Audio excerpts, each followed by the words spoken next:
Welcome to another edition of Live from the Heartland. We're here at the not-so-very sunny corner of Glenwood and Lunt this morning. We are in the heart of Rogers Park. We're up here on the stage at the Heartland Cafe.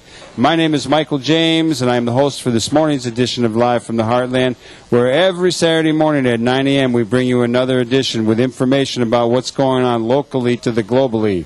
And this morning we're going to have a couple of people coming up from Voce De La Bajo. We're going to have Vicky Cervantes, and we're going to have Gerardo Torres, a young Honduran journalist who's in town on a tour. And a little bit later they'll be up sharing some information about the coup and the reaction to the coup by the people. We're going to have Dave Fagus, who is the ward committeeman for the 49th Ward Democratic Party, and he'll be coming up to tell us about a meeting that's going to be happening in Loyola Park on Monday at 6:30. It's a meeting everyone will be invited to. It's a checkup on the health care debate, and there will be speakers and some really serious discussion about what people at the lower level here among the masses can do to get the word out and to push President Obama and others to bring us some real health care. And we're going to start off our show with a new friend of mine, a fellow named Dave Seman, and he is an organizer for Organizing for America. Good morning to you, David. Good morning, Michael. Thanks for having me. Thanks for coming on so short notice. Oh, my pleasure. I saw him in his office the other day, and I grabbed him to come on. Why don't we start out by telling us a little bit about what Organizing for America is all about? Great. Thanks, Michael. Organizing for America used to be called OFA, or is OFA, used to be called Obama for America. What we do is we're the largest grassroots network in the country, mobilizing grassroots volunteers and citizens all over this great land to talk about the president's initiatives and president's policies coming out of the White House. We're a project of the DNC, and we're out to pretty much organize communities, take big national issues, and put them on a local level. So we've been doing that for about 7 months now. We're really pumped up and geared up about the healthcare debate and the discussion that's going on right now, and love to talk a little bit about that as well. Getting intense. It is getting intense. It is getting intense. But, since June, we've organized and collected more than 1 million declarations of citizens saying they sign on to the president's 3 basic principles for healthcare reform, talking about quality, choice, and affordability. We've had countless service events and countless canvases and phone banks doing citizen education all across this great country, talking about healthcare reform and what's going to happen next and where the bills are coming as the legislation becomes more of a reality. Well, when I first saw you at a 49th Ward Democratic Party meeting, and you gave a little talk up there, and I think you come out of Michigan, if I recall. Yep, that's exactly right. I'm originally from Grand Rapids, Michigan. Many great people come out of there. Thank you. Yeah, we've had a president come out of there once, and a couple of good things came out of Grand Rapids. But then, it's also a conservative area, which makes me happy to be here in Chicago and here at the Heartland with you this morning. So, what brought you here to Chicago? Oh goodness, it's a great political city. Great city for sure. to cut your teeth in learning politics. And so I moved here in 2006 after the elections in Michigan and spent some time. They had some hot aldermanics going on, so I came down and started working here, and it's a great city to live in. You got good baseball, good theater, good radio. And did you consider yourself a community organizer? Were you a young radical? Were you a young Democrat? What led you to become a community organizer? I'd say more of a community organizer. I started working in campaigns when I was about 9 years old with my dad knocking doors. My father was a precinct captain, a Democratic precinct captain in Grand Rapids, which means that, he was one of about 7 in Grand Rapids, Michigan, being a conservative area. But so during the Clinton campaign, started knocking doors with him, and then just got the bug and loved campaigning and loved organizing volunteers and such to talk about issues that were important to all of us. I remember my first awareness of politics was during the campaign of 1952, with my dad and I went into this little garage in an alley behind some stores in my hometown in Connecticut to get some literature on Adlai Stevenson. The Organizing for America, let me ask about the transition from Obama for the presidency to Organizing for America. I get some emails. I don't always pay attention to them as much as I might. There's a lot of emails coming through these days, I'm sure, for all of us. And I wonder how we can all keep abreast of all the important information that is sent each of our ways. But tell me about how the organization grew and what the intent of the organization is. Sure. Organizing for America was an idea that came after the campaign where the president said, we still need to organize. We need to continue to talk about these issues. We need, our work's not just done on election day. There's a lot more to be done. Where can we do better service for our country? Where can we do better service for our communities?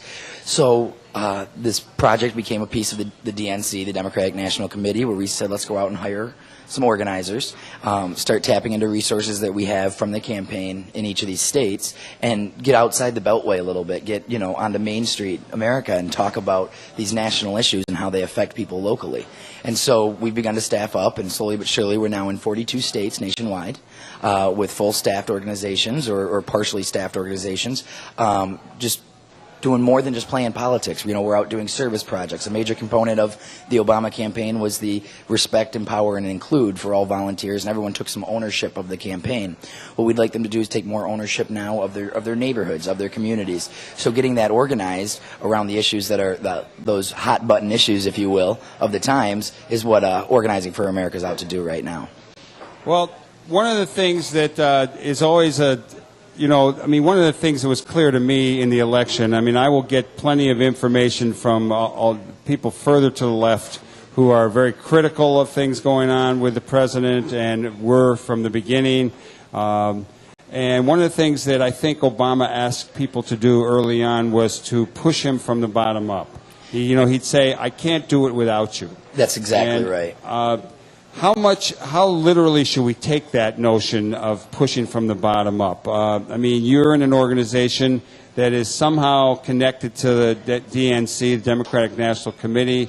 I'm sure that you're in the field, you're getting people who are grumbling that things aren't going fast enough or well enough or radical enough, whether it be people he appoints to the cabinet or otherwise. Can you give us a frank description of what you're finding out there among the literally millions and millions of people who were so excited about the Obama campaign and still remain supportive, but are wondering about the speed and the decisiveness and the really on-target moves to make some real changes? Sure, and I think that's a good point about the grassroots playing part of the movement, and the movement was spawned from grassroots activism, from people really wanting to give their Saturday mornings or whatever time they had to making a commitment to the change that we all made the promises for and that the president made the promises for. I think now we're in a place where this change is coming. It's just taking time. I think governing happens at a much different rate than campaigning does, and I think we're seeing that, but we're still seeing things where the grassroots are raising the awareness more and more throughout this country, and the millions of Americans that want to talk about these issues are talking more and more, and the president's hearing them. We're gathering healthcare stories, individuals going online telling their healthcare story, or we're going out and gathering them from them and putting them online for them. And the president's reading those. He's hearing the stories of everyday Americans and what their interactions are with the health insurance industry and why reform is needed. And so I think that a lot is coming from that pushing from the grassroots, where we're garnering more information as an organization. The president's hearing our calls, and we're working hand in hand to make sure that the people hear our calls. What about a guy named Howard Dean, who was the head of the DNC at one time, and I'm not sure what his role is. I've seen him anchoring some TV shows lately. He clearly is for real health care reform. It's never been clear to me where he fits in with the other people in the party. Can you address that a little bit? Because he does have support among the grassroots in a number of places. Sure. And, Dr. Dean's been a great advocate for health insurance reform since he came onto the national scene in 2004. And so we've got a great thing going where Governor Dean is out and he's talking about these issues and he's raising more and more awareness. He has a great understanding of the grassroots and he has a great following within the movement. DFA, Democracy for America, is out there. They're another organization that's doing a lot of talking, building their organization, and organizing around these issues. He's not, to my knowledge, directly involved with the DNC anymore. After being chairman, I think he's went back into private life, if you will, but still private life being very public. But Governor Dean is doing a lot of great things to talk about these issues, and being an MD and a doctor brings a lot to the table that he has a good inside track of what's going on with health insurance reform and what needs to happen.